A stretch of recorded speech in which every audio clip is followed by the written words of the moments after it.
Hello guys, welcome to my YouTube channel. You are watching Life Size with MB. In this video, we are going to talk about carbohydrates. We'll discuss about structure, function and classification. In this particular video, we are going to discuss about carbohydrates properties, monosaccharides, polyhydroxyaldehydes versus polyhydroxyketones and the function of monosaccharides. So let's begin. So first we have to understand what is a carbohydrate. तो जैसे कि आप देख सकते हो, कार्बो मतलब carbon, hydrate मतलब पानी यानी H2O। तो एक कार्बोहाइड्रेट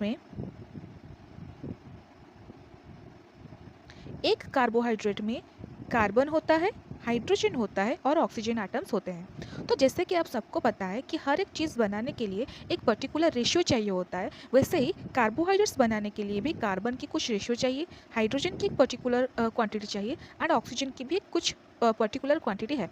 तो इनका रेशियो है 1:2:1। यानी कि अगर आप कार्बोहाइड्रेट 1 डालेंगे तो आपको हाइड्रोजन 2 मॉलिक्यूल्स डालना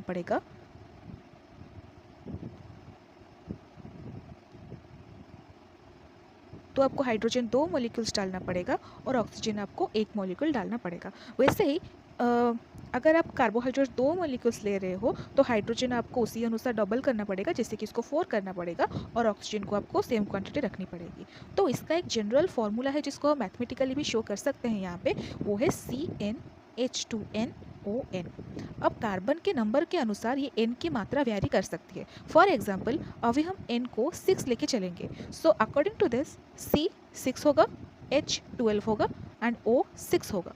हम सबको पता है कि ये पर्टिकुलर फॉर्मूला है ग्लूकोज की, जो कि एक मेजर मेटाबॉलिक फ्यूल है हमारे बॉडी में।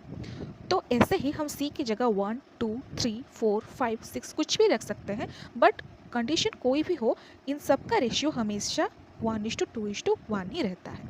तो कार्बोहाइड्रेट के बारे में अगर हम ज़्यादा डिस्कस करें तो ये एक बायो मैक्रो मॉलिक्यूल होता है। अब बायो मैक्रो मॉलिक्यूल का मतलब क्या है? बायो मतलब बायोलॉजी से रिलेटेड, मैक्रो मतलब और लार्ज और बिग मॉलिक्यूल। तो कार्बोहाइड्रेट एक बहुत ही बड़ा मॉलिक्यूल है। कार्बोहाइड्रेट को पॉलीमर भी कहा जाता है। एक पॉलीमर एक ऐसी चेन होती है जिसको बनाने के लिए छोटे छोटे मोनोमर्स की ज़रूरत पड़ती है।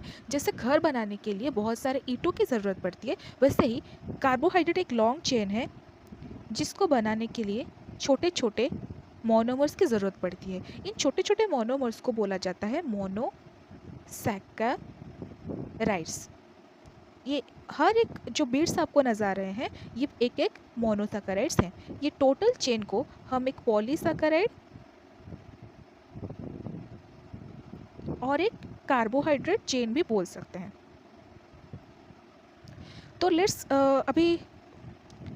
अभी हमको जितना भी समझ में आया है, हम अभी अगर प्रॉपर्टीज़ पे ध्यान देंगे तो हमको और भी ज़्यादा समझ में आएगा कार्बोहाइड्रेट्स के बारे में। So let's discuss it's properties. जैसा कि आपको दिख रहा है पहले, तो the first point is general formula, जो हम ऑलरेडी देख चुके हैं। इसका जनरल फार्मूला है CH2ON। अब इसमें n को कॉमन लिया गया है, यानी कि इसका फार्मूला भी वही होता है जो मैंने अभी बताया है आपको, CnH2nOn। Next is it's classification. Carbohydrate का जो क्लासिफिकेशन है हम अभी नेक्स्ट स्लाइड में वो डिस्कस करेंगे। The third point is chirality. अब कायरलिटी क्या होती है ये समझने के लिए हमको कार्बन का एग्जाम्पल लेना पड़ेगा। अब देखो, अब ये जो कायरलिटी टर्म है ना, ये कार्बन तक सीमित नहीं है, ये किसी भी मॉलिक्यूल को एक प्रॉपर्टी को दर्शा सकता है। बट अभी इस पर्टिकुलर मोमेंट में हमें कार्बोहाइड्रेट को समझने के लिए हमें कार्बन का ही एग्जाम्पल लेना पड़ेगा टू अंडरस्टैंड कायरलिटी। तो हम कार्बन का एग्जाम्पल लेंगे। आप सबको पता है कि कार्बन 4 बॉन्ड्स बना सकता है एटमोस्ट। तो अगर कार्बन जो 4 बॉन्ड्स बनाएगा, तो ये जो चारों ग्रुप के साथ जो बॉन्ड्स बनाएगा, अगर ये चारों ग्रुप अलग अलग हुए, यानी कि यहाँ पे अगर हम A लेंगे, यहाँ पे B C लिए, यहाँ पे A B D लिए, यहाँ पे B C E लिए, यहाँ पे B F L लिए। अब देखिए ये ग्रुप कम्प्लीटली डिफरेंट है, ये भी, इसमें A भी है, इसमें भी A भी है, बट इसमें C है और इसमें D है। सो ये ग्रुप्स डिफरेंट हुए, ये ग्रुप भी डिफरेंट है और ये ग्रुप भी डिफरेंट है, यानी कि ये कार्बन को हम बोलेंगे कायरल कार्बन। जो कार्बन है सेंटर में, अगर वो चारों डिफरेंट ग्रुप के साथ अटैच्ड है तो उस कार्बन को बोला जाता है कायरल कार्बन। अगर कार्बन, समझ लीजिए कार्बन है ये और उसमें A B जुड़ा है, इसमें भी ए बी ग्रुप जुड़ा है, इसमें सी डी है और इसमें एम एन है। आप देख सकते हैं कि ये ग्रुप और ये ग्रुप सिमिलर है, सो ये कार्बन हो जाएगा achiral carbon. It won't be called as a chiral carbon anymore because it is attached to two similar groups. So chiral carbon होने के लिए चारों ग्रुप्स को अलग अलग होना पड़ता है। अब ये कायरलिटी का सिग्निफिकेंस क्या है? तो जो कायरल कार्बन्स होते हैं ना, वो ऑप्टिकली एक्टिव होते हैं।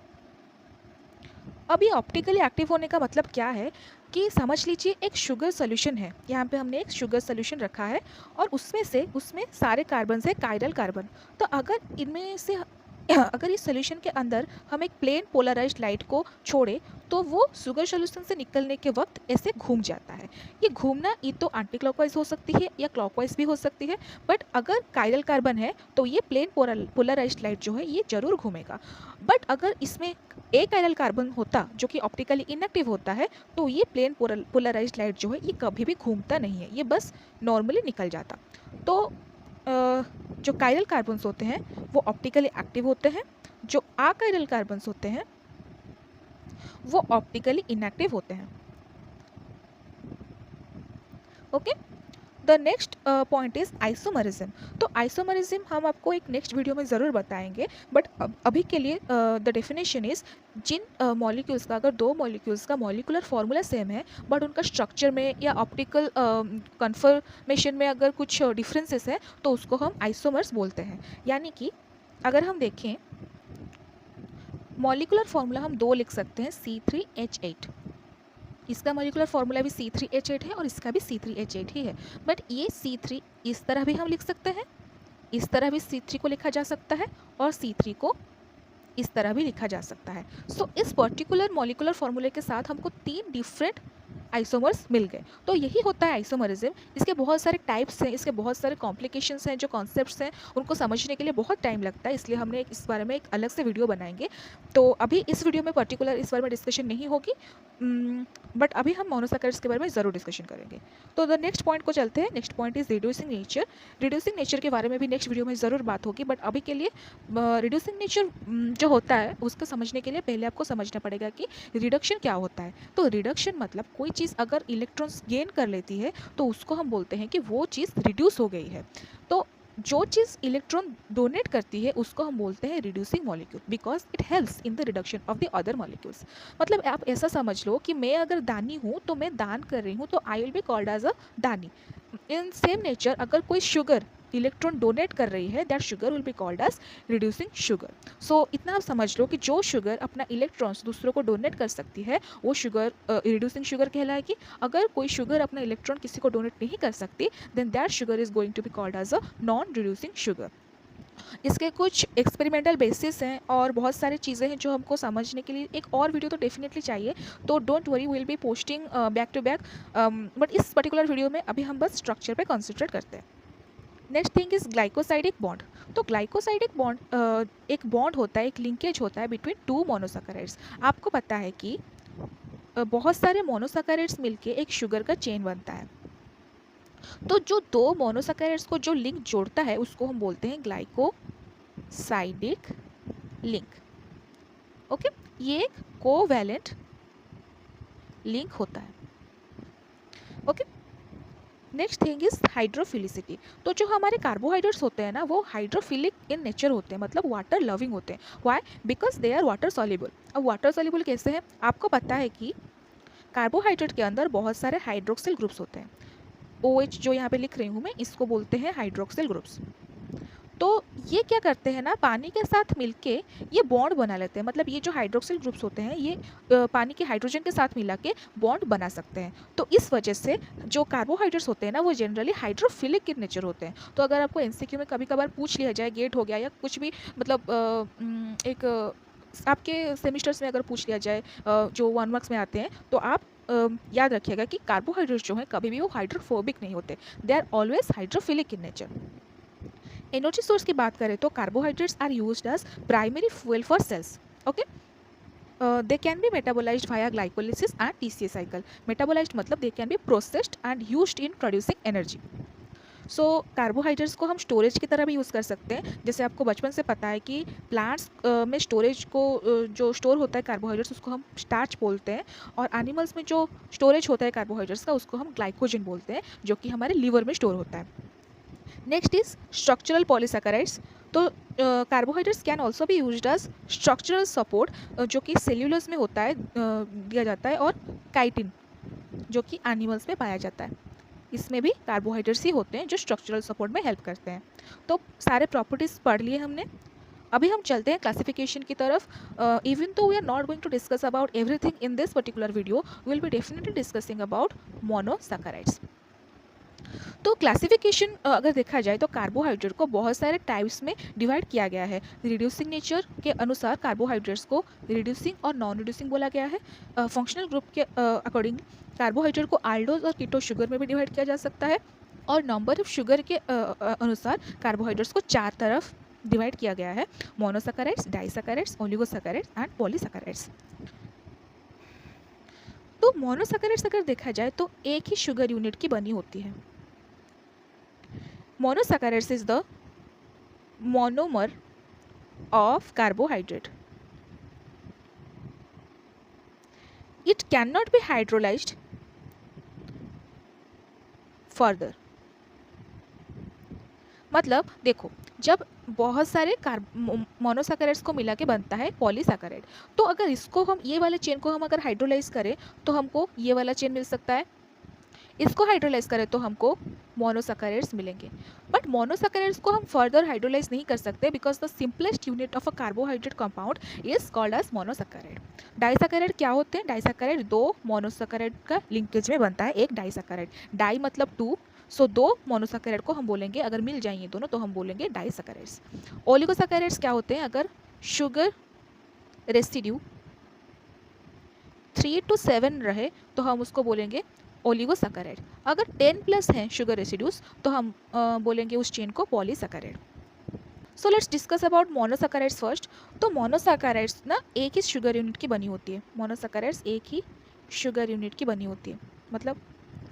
मतलब एक जो कार्बोहाइड्रेट अभी मैंने बताया कि एक रेशियो होता है, तो मोनोसैकेराइड्स ना बस एटम्स को लेके बनी होती है। कौन से atoms? Carbon, hydrogen and oxygen. इनका एक रेशियो मेंटेन होता है थ्रू आउट द साइकिल। और मोनोसैकेराइड्स को आगे हम देखेंगे भी कितने टाइप्स में डिवाइड किया गया है on the basis of number of carbons. So अभी जो है ना, ये जो कार्बोहाइड्रेट, हाइड्रोजन और ऑक्सीजन है वो मिला के मोनोसैकेराइड्स को बनाते हैं। अब ये मोनोसैकेराइड्स ना एल्डिहाइड ग्रुप को भी अपने साथ लेके चल सकता है और मोनोसैकेराइड्स कीटोन ग्रुप को भी लेके चल सकता है। अगर मोनोसैकेराइड्स में एल्डिहाइड ग्रुप है तो हम उनको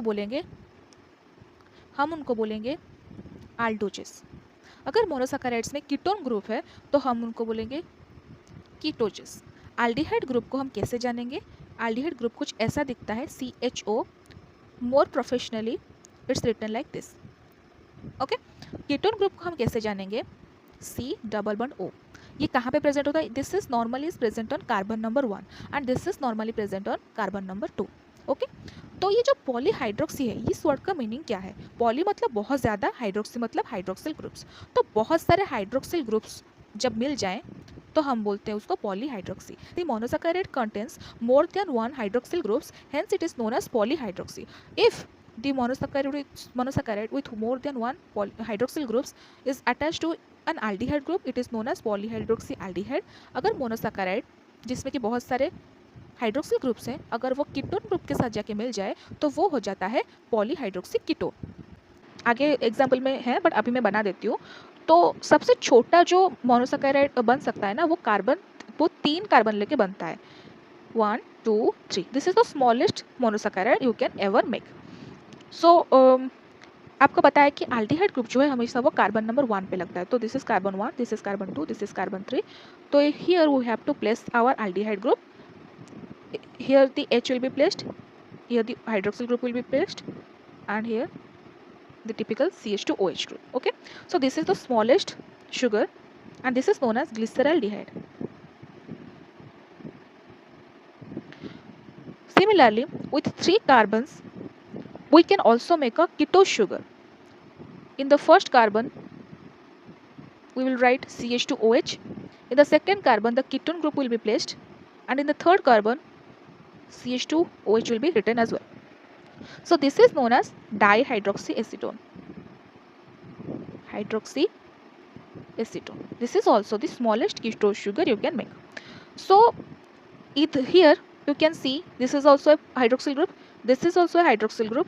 In here it is a hydroxyl group, and here this is also a hydroxyl group. So polyhydroxyaldehyde.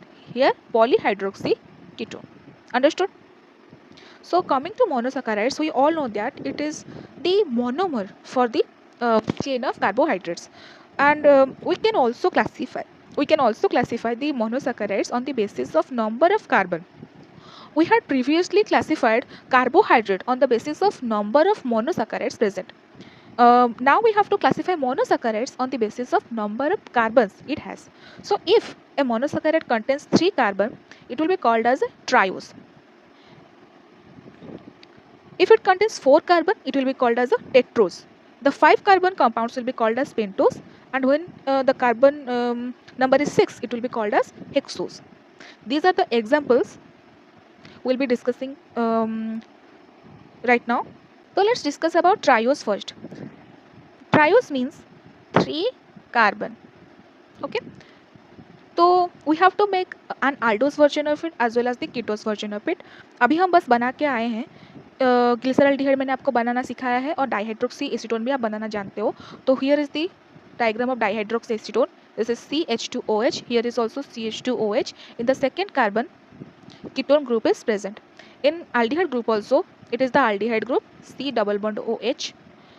Here you have to write OH and H, and in the last carbon CH2OH is written. Now here D-glyceraldehyde is written. Why so? Because देखो, to understand this, first we have to count the chiral carbon present in a compound. Now we have understood what a chiral carbon means. Means a carbon which is attached to 4 different types of groups. So we'll find कि इसमें chiral carbon है कि नहीं.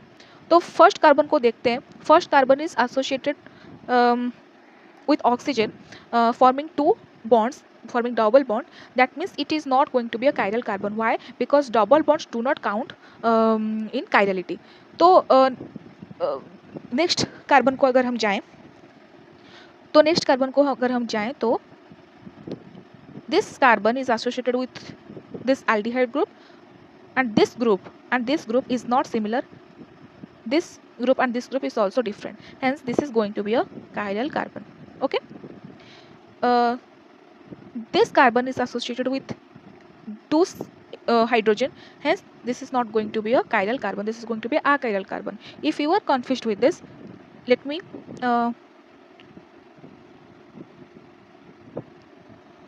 show you again. This carbon is attached with this carbon, but it is not attached to this carbon alone. ये carbon ये total H और O के साथ भी जुड़ा हुआ है. तो अगर हम इसका लिंक इससे साथ देख रहे हैं तो हमको ये टोटल क्या है इसको कंसिडर करना पड़ेगा. सिमिलरली अगर हम इस कार्बन को देख रहे हैं तो हमें ये टोटल के साथ इसको कंपेयर करना पड़ेगा.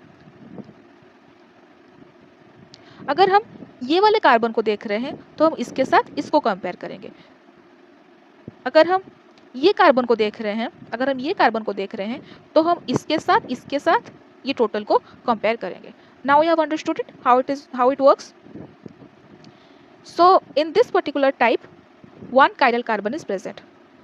यहाँ पे देखो कि ये जो chiral कार्बन प्रेजेंट है, this is the last chiral carbon present in a chain. Okay. So this is an achiral carbon, तो हम इसको कंसिडर करेंगे as a last chiral carbon. ठीक है. तो लास्ट chiral कार्बन जो होता है, अगर हाइड्रोक्सिल ग्रुप उसके राइट साइड में प्रेजेंट होता है, then the entire compound is a D form. अगर वही chiral कार्बन के यहाँ पे प्रेजेंट होता hydroxyl group, then it would have been called as a L glyceraldehyde form. Okay. तो कॉन्सेप्चुअली स्पीकिंग डी और एल एटॉमिक स्पेस में इनमें जो देखो ये जो एंटायर कंपाउंड है, जो एंटायर मॉलिक्यूल है, ये एटॉमिक स्पेस में एक 3D स्ट्रक्चर में प्रेजेंट होंगी। तो वो जो 3D स्ट्रक्चर में एटम्स कहाँ पे किस तरह से प्रेजेंट है उसी टाइप से डिवाइड किया जाता है कि कौन एल है और कौन डी है, ठीक है। बट अभी इस स्क्रीन पे हम तो 3D को नहीं दे सकते, तो हम छोटे छोटे हिंट्स लेके देखेंगे, छोटे छोटे लूप होल्स निकाल के देखेंगे किसे पहचान सकते हैं। तो this is one loop hole that you find the last chiral carbon present in a chain which is this carbon in this case, and the hydroxyl group is present on the left side or the right side. If it is present on the right side, then it is going to be a D form. If it is present on the left side, it is going to be a L form, which we will see various examples in next slides. Okay. सो अभी हम ये तो हो गया Aldo triose के बारे में। Aldo triose क्या है? आल्डो शुगर के साथ 3 कार्बन मिल जाए तो आल्डो ट्रायोस हो जाता है। अभी हम कीटो ट्रायोस के बारे में देखते हैं कि इसमें इसका कुछ डी और एल फॉर्म है भी कि नहीं, ठीक है। तो डी और फॉर्म जानने के लिए तो हमें पहले कायरल कार्बन कौन सा है देखना पड़ेगा। तो इन दिस केस देखते हैं कि कायरल कार्बन कौन सा है। तो talking about the first carbon, it can not be a chiral carbon because ये दो ग्रुप सिमिलर हैं, तो ये तो कैंसिल हो गया। Second carbon can not also be a chiral carbon because double bonds है। थर्ड कार्बन को देखें तो ये भी नहीं हो सकता बिकॉज ये टू सिमिलर ग्रुप्स के साथ जुड़ा हुआ है। तो in this case, in the case of dihydroxy acetone, no carbon is can be called as a chiral carbon. तो इसका कुछ डी और एल फॉर्म है ही नहीं। ओके, सो इससे प्रूव होता है कि अगर हमको डी और एल फॉर्म को जानना है या देखना है तो उसमें कहीं ना कहीं पे एटलीस्ट एक कायरल कार्बन तो होना ही चाहिए। ओके, तो इसी तरह से आप देख सकते हो कि डी और एल फॉर्म कैसे जान सकते हैं। तो ट्रायोस की और एक बात आपको बतानी थी कि जो ग्लिसरॉल्डिहाइड होता है ना, वो जो ग्लिसरॉल्डिहाइड होता है वो एक कॉमन टेम्पलेट की तरह यूज होता है for the understanding of other sugars. Okay, अगर हम डाईहाइड्रोक्सी एसीटोन की बात करें तो ये सनस्क्रीन लोशन में यूज़ होता है। बस आप इसका यूज़ याद रखिएगा, कहीं किसी ने पूछ लिया तो it will be really helpful. अब मूव करते हैं टेट्रोजिस की तरफ। टेट्रोजिस मतलब अगर एक मोनोसैकेराइड में 4 कार्बन प्रेजेंट है तो उसको हम टेट्रोज बोलेंगे, ठीक है। अगर 4 कार्बन एल्डिहाइड ग्रुप को लेके प्रेजेंट है तो हम बोलेंगे एल्डो टेट्रोज। अगर 4 कार्बन कीटोन ग्रुप को लेके प्रेजेंट है तो हम बोलेंगे keto tetrose. Okay, so let's see कि this is called as D erythrose, L erythrose, D threose and L threose. देख लेते हैं कि डी और फॉर्म में क्या है। तो डी और एल फॉर्म को जानने के लिए हमको पहले कायरल कार्बन जानना पड़ेगा। This carbon can not be a chiral carbon because of double bond. This carbon can be a chiral carbon because देखिए आप, ये ग्रुप डिफरेंट है, ये ग्रुप डिफरेंट है, ये एंटायर ग्रुप डिफरेंट है और ये भी एंटायर ग्रुप डिफरेंट है। So this carbon is a chiral carbon. ये कार्बन भी एक कायरल कार्बन है बिकॉज ये ग्रुप और एंटायर ग्रुप ये डिफरेंट है, ठीक है। मैं फिर से दिखा देती हूँ, देखो ये ग्रुप नहीं हो सकता बिकॉज ऑफ डबल बॉन्ड, ये कैंसिल हो गया। But in this case this group, this group, this group and this group, this 4 groups are completely different. So this is a winner. That means this is a chiral carbon. Okay. अगर हम इस carbon को देखें तो ये group, इसका group और इसका ग्रुप भी एकदम डिफरेंट है, ठीक है। मतलब इसके पास ये भी तो नहीं है, तो ये चारों ग्रुप डिफरेंट है। So this is also a chiral carbon. But अगर हम ये वाले कार्बन को देखें तो ये 2 सिमिलर हाइड्रोजन को लेके बैठा है। So this is not going to be a chiral carbon. Okay, तो लास्ट कायरल कार्बन इनमें से कौन है? This one. इसके राइट साइड में प्रेजेंट है hydroxyl group. So this is known as D erythrose. अब इसमें भी ये वाला कायरल कार्बन है, ये वाला कायरल कार्बन है बिकॉज सेम कंपोनेंट्स है, ये भी एरिथ्रोस है, ये भी एरिथ्रोस है। बट इसके लेफ्ट साइड में प्रेजेंट है hydroxyl group. So it is known as L erythrose. Okay, वैसे ही डी थ्रियोस भी है, वैसे ही एल थ्रियोस भी है। यहाँ पे कायरल कार्बन बस एक ही है। आप चेक करके आप इस वक्त खुद आप चेक करके देखना कि कायरल कार्बन ये है या फिर और कुछ हो रहा है कि नहीं हो रहा है। सो यहाँ पे बस एक ही है। तो ये जो लास्ट कार्बन है ना, ये लास्ट कायरल कार्बन, इसके राइट साइड में प्रेजेंट है OH group. So it is a D erythrulose. इसके लेफ्ट साइड में प्रेजेंट है, so it is called as L erythrulose. अच्छा, तो जब और एक फैक्ट है कि अगर हम एल्डोस की बात करें तो हम उसको मोस्टली OAC करके प्रोनाउंस करते हैं। अगर हम कीटोस की बात करें तो हम उसको ULOAC प्रोनाउंस करते हैं, जैसे कि एरिथ्रोज, 3 ओज, इसमें ओज हैं बिकॉज ये these are aldose sugar. Ketose sugar में हम एरिथ्रोलोज, एल एरिथ्रोलोज, ये सब ULOAC करके हम प्रोनाउंस करते हैं, मोस्टली, सारे नहीं बट मोस्टली ऐसे ही प्रोनाउंस करते हैं। सो ये देख के और ये देख के आप जान सकते हो कि कीटोज कौन सा है और aldose कौन सा है। ओके, और एक चीज़ है, कॉन्सेप्ट है जिसके बारे में जो आइसोमर से रिलेटेड है, आगे तो हम बहुत अच्छे से डिस्कशन करेंगे, बट इधर भी मैं आपको कुछ बताना चाहूँगी। देखो, जितने कायरल सेंटर होते हैं ना, उसके कितने स्टेरियो आइसोमर्स होते हैं उसको जानने के लिए भी एक फॉर्मूला होता है। अब स्टेरियो आइसोमर क्या होता है? Stereo isomer means same molecular formula with different conformation. Molecular formula same होता है बट डिफरेंट कॉन्फर्मेशन होता है। अभी हम देखेंगे, देखो ये जो है ना, ये सारे जो है ना, ये सब अलग अलग कंपाउंड्स हैं। मतलब ये D वाला है, ये L वाला है, ये एरिथ्रोज और थ्रियोज भी डिफरेंट है, बट इनका मॉलिकुलर फॉर्मूला एकदम सेम है। देखो इसका भी 1 2 3 4 C4 1 2 3 4 5 6 7 8 H8O4, इसका मॉलिकुलर फॉर्मूला है ये। इसका भी मॉलिकुलर फॉर्मूला है ये, देखो 1 2 3 4 1 2 3 4 5 6 7 8 एंड O 4 ही होंगे बिकॉज रेशियो तो सेम ही रहता है। इसका भी वही है और इसका भी वही है। तो ये चारों क्या हो गए? ये चारों हो गए स्टेरियो आइसोमर्स, जो मॉलिकुलर फॉर्मूला तो सेम लिखे बैठे हैं बट उनका स्ट्रक्चर कहीं ना कहीं डिफरेंट है। सो एक कंपाउंड जो होता है, एक मॉलिक्यूल के कितने स्टेरियो आइसोमर है, आप कैसे पता करोगे? ऐसे डायग्राम्स तो आपको दिए नहीं होंगे हर जगह, तो उसको पता करने के लिए भी एक ट्रिक है, जो फॉर्मूला है। एक minute, let me erase that.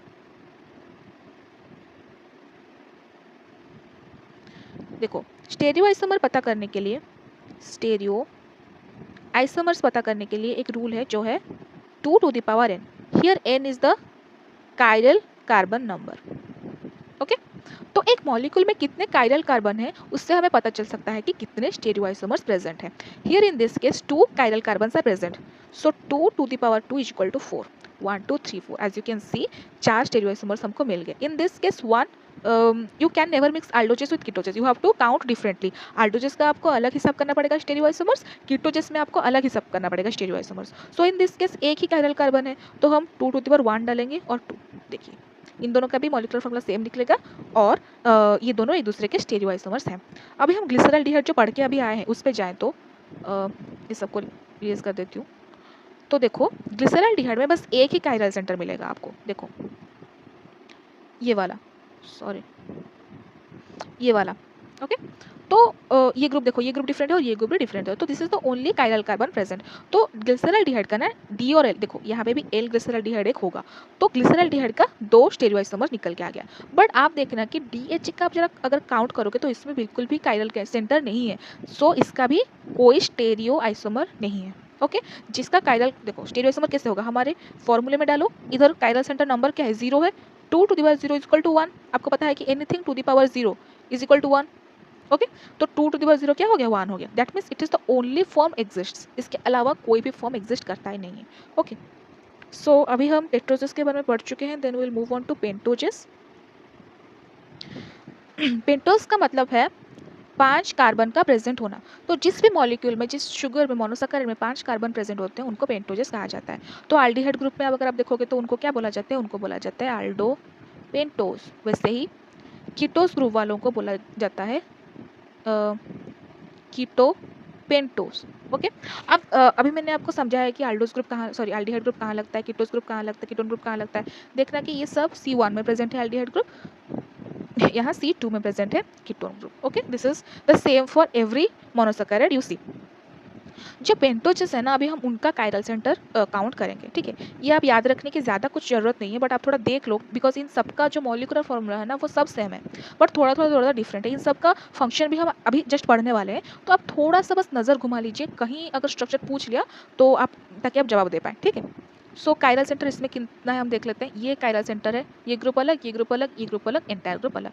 This is also chiral centre, this is also chiral centre. ये कायरल सेंटर नहीं होगा बिकॉज एल्डिहाइड ग्रुप S से प्रेजेंट होता है।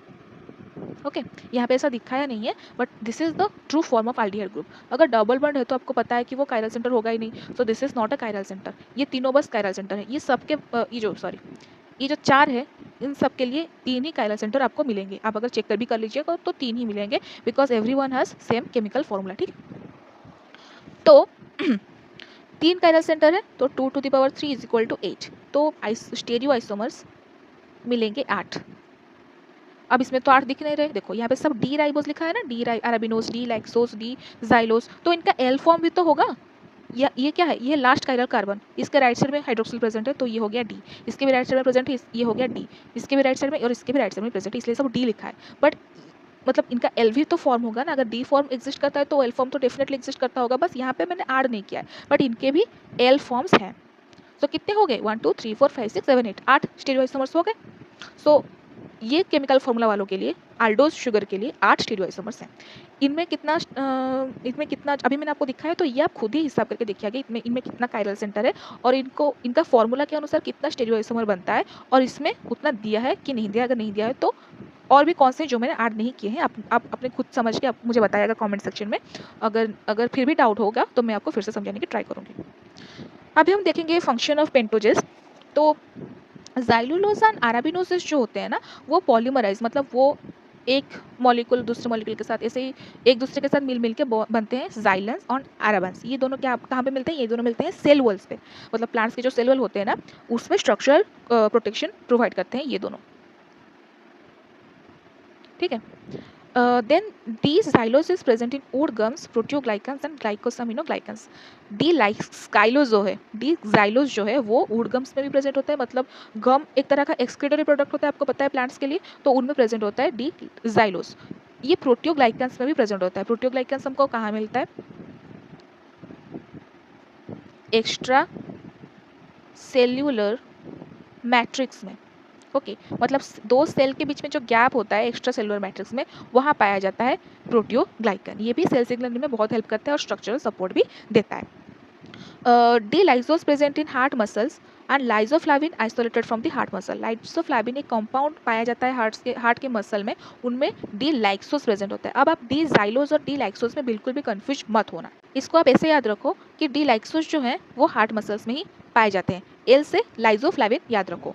Next is D ribose. D ribose कहाँ मिलता है, आपको पता है कि आरएनए शुगर में डी राइबोस मिलता है, डीएनए में डी ऑक्सीराइबोस मिलता है, आरएनए में डी राइबोस मिलता है। डी राइबोस एडीपी, एनएडी और एनएडीपी जो इंटरमीडिएट्स होते हैं ना किसी भी मेटाबॉलिक पाथवे में, मतलब ग्लाइकोलिसिस हो गया या टीसीए साइकिल, इनमें से जो इंटरमीडिएट मॉलिक्यूल्स जनरेट होते हैं उनमें भी राइबोस शुगर ही काम आता है।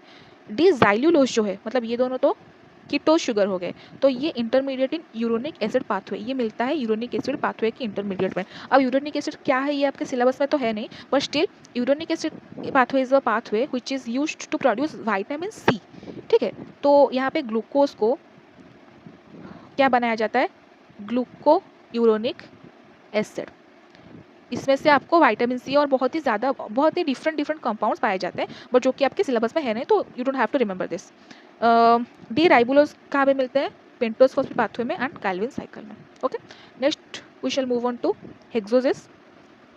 हेक्सोसिस मतलब 6 कार्बन के कॉम्पाउंड्स हैं। इनमें से सबसे ज़्यादा इंपॉर्टेंट है ग्लूकोज, मैनोज एंड गैलेक्टोज। इनका स्ट्रक्चर तो आपको याद रहना ही रखना है, बिकॉज मैनोज डाइसैकेराइड के फॉर्मेशन के टाइम काम आएगा उसका स्ट्रक्चर। ठीक है, तो ये जो ग्लूकोज ये होते हैं, ये मोस्टली लीनियर फॉर्म में प्रेजेंट ही नहीं होते, ये मोस्टली रिंग स्ट्रक्चर्स में प्रेजेंट होते हैं।